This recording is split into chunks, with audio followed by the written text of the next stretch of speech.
When figuring residential branch circuit loads, several general guidelines can be followed. Firstly, we can consider lighting loads. For continuous lighting loads, such as incandescent bulbs, use 80% of the rated circuit capacity. However, for fluorescent and light-emitting diode lighting, calculate loads based on actual wattage, not the breaker size. Secondly, we can consider receptacle loads. Each receptacle outlet can be considered a potential 180 volt amps load, which is 15 amps multiplied by 120 volts. Group receptacles in rooms based on expected usage, such as kitchen, living room, etc. Use 180 volt amps per receptacle for general purpose circuits like living rooms and bedrooms. Use 240 volt amps per receptacle for heavy duty appliances in areas like kitchens and laundry rooms. Consider directing if multiple receptacles are served by the same circuit, for instance, 80% for 2 or more in the same box. Thirdly, there are intermittent loads. Determine the maximum expected load for each intermittent appliance, such as a disposal or compactor. Use the maximum load to determine the required circuit capacity. Allow for some buffer in the circuit capacity for starting loads. A general rule of thumb is that for general branch circuits, receptacles, and lighting, allocate 20 amps for each 1000 square feet of living space. Let's consider an example of a 12-pole sub-pole on a 30 amp breaker with the following loads. 11 15 amp lighting circuits at 80% equals 132 amps. 1 20 amp receptacle circuit equals 20 amps. 2 15 amp disposal circuits equals 30 amps. 1 15 amp compactor circuit equals 15 amps. This gives a total load of 197 amps. This load exceeds the capacity of the 30 amp breaker. In this case, the sub-pole would need to be upgraded to a 50 amp or 60 amp breaker. Here are some tips for better distribution.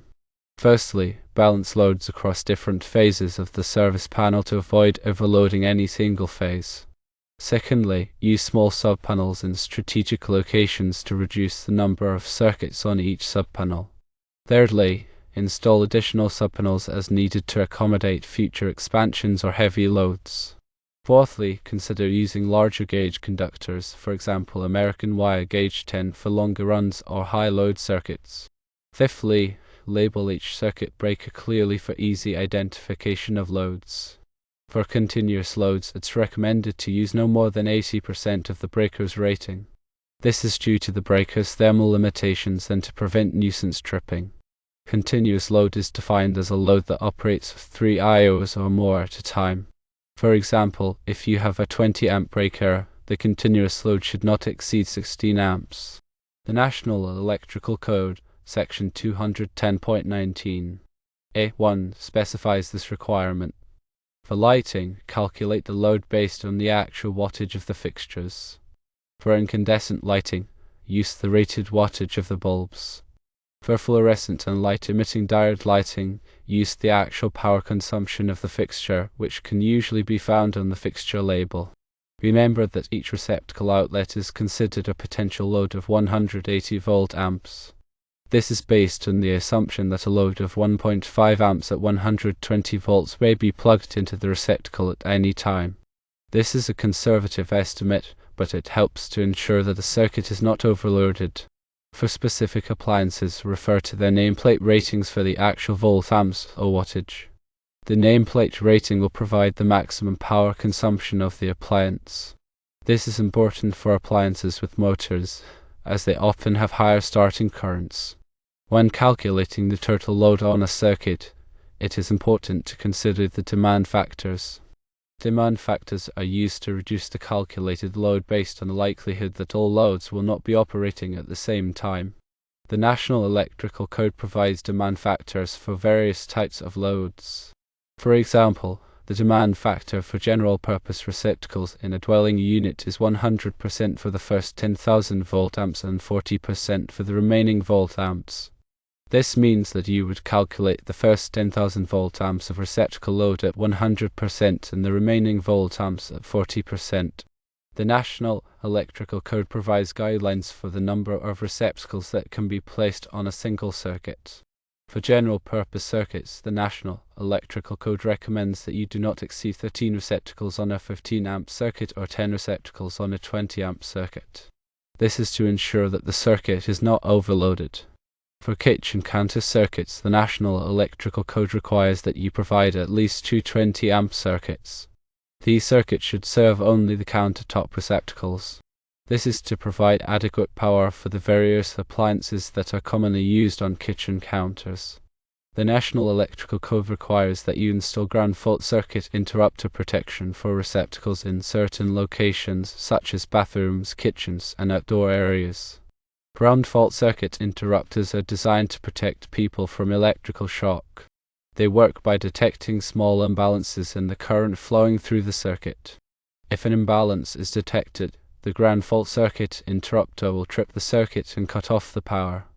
Arc fault circuit interrupter protection is also required for branch circuits that supply dwelling units.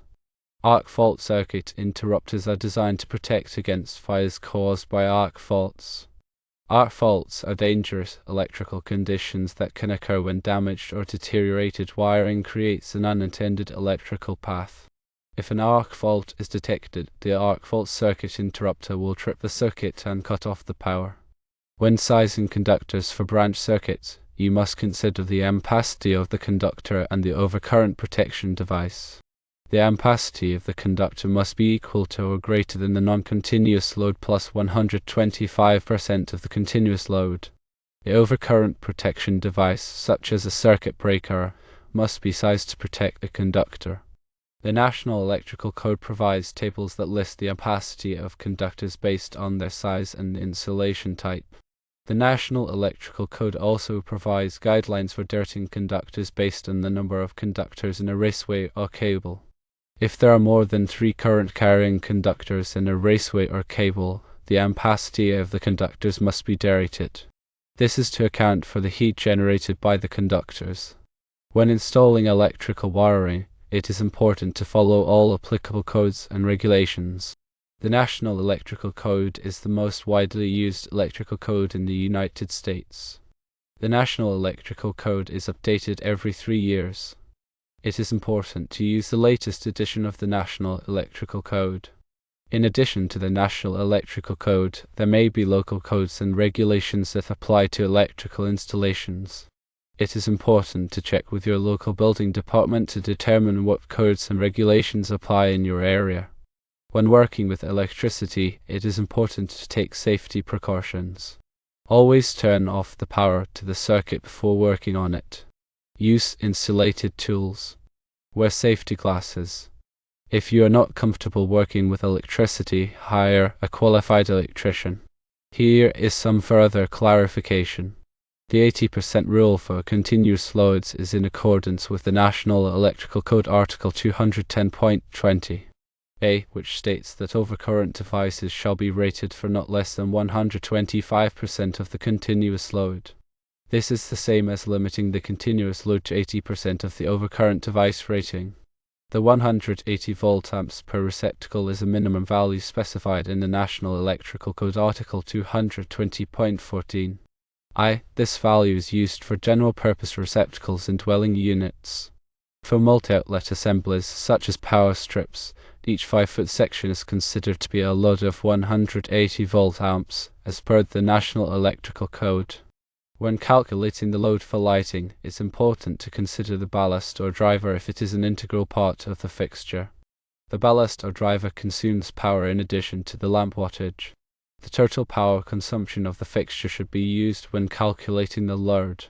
For appliances that cycle on and off, such as refrigerators and air conditioners, the National Electrical Code allows you to use the nameplate rating for the largest motor and 25% of the nameplate rating for all other motors in the appliance. This is because the motors are not all likely to be operating at the same time.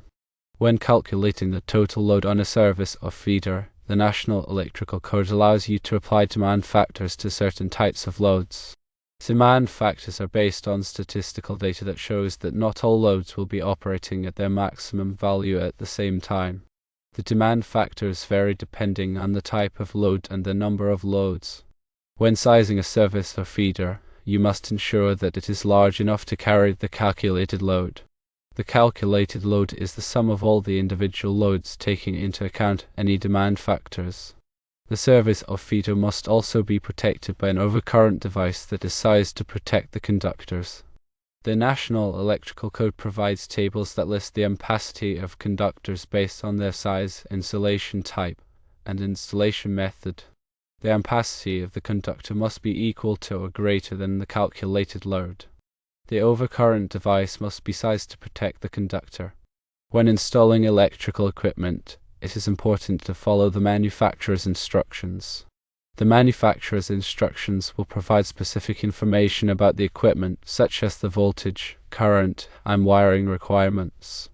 It is also important to ensure that the equipment is properly grounded. Grounding provides a path for fault current to flow back to the source, which helps to protect people from electrical shock. The National Electrical Code requires that all electrical equipment be grounded. When making electrical connections, it is important to use the correct type of connectors. The connectors must be rated for the voltage and current of the circuit. The connectors must also be properly installed. Loose or corroded connections can cause overheating and fires. When working with electricity, it is important to be aware of the hazards. Electricity can be dangerous and even deadly. It is important to take precautions to protect yourself from electrical shock. Always turn off the power to the circuit before working on it. Use insulated tools and wear safety glasses. If you are not comfortable working with electricity, hire a qualified electrician. Remember to consult the latest edition of the National Electrical Code and local codes for specific requirements. Electrical codes and regulations are constantly evolving, so it is important to stay up to date on the latest changes. Consider this as a guide, and it is important to consult with a qualified electrician for specific applications. The National Electrical Code, or NEC, is a comprehensive set of standards and guidelines for safe electrical installations. Understanding and adhering to the NEC is crucial for anyone involved in electrical work, from homeowners to professional electricians. The NEC is updated every 3 years to reflect changes in technology and best practices. Some key areas covered by the NEC include wiring methods, overcurrent protection, grounding, and equipment installation. Wiring methods refer to the types of wiring allowed in different locations and applications. The NEC specifies the types of cables, conduits, and other wiring methods that can be used in various environments.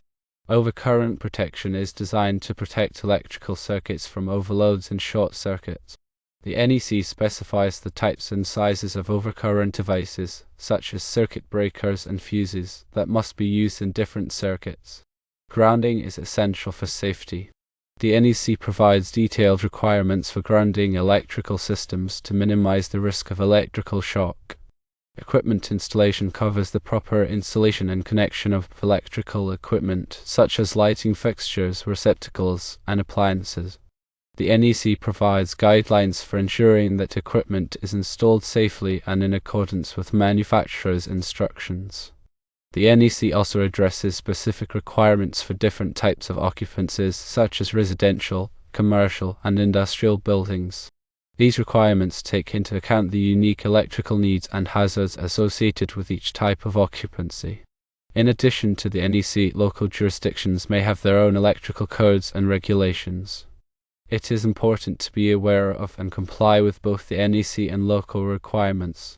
Working with electricity can be dangerous, so it is essential to follow all safety precautions. Always turn off the power to the circuit before working on it, use insulated tools, and wear appropriate personal protective equipment. If you are not comfortable working with electricity, it is best to hire a qualified electrician. The NEC is a complex and comprehensive document. It is important to consult the NEC directly for specific requirements. There are also many resources available to help you understand and comply with the NEC, such as training courses, seminars, and online resources. The National Fire Protection Association, or NFPA, is the organization that publishes the NEC. The NFPA website provides access to the NEC and other electrical safety resources. In addition to the NEC, There are other standards and guidelines that may be relevant to electrical installations. These include standards from organizations such as the Institute of Electrical and Electronics Engineers, or IEE, and the American National Standards Institute, or ANSI. It is important to be aware of these standards and guidelines and to follow them as applicable. Electrical safety is a shared responsibility. By understanding and adhering to the NEC and other relevant standards, we can help to ensure that electrical installations are safe and reliable.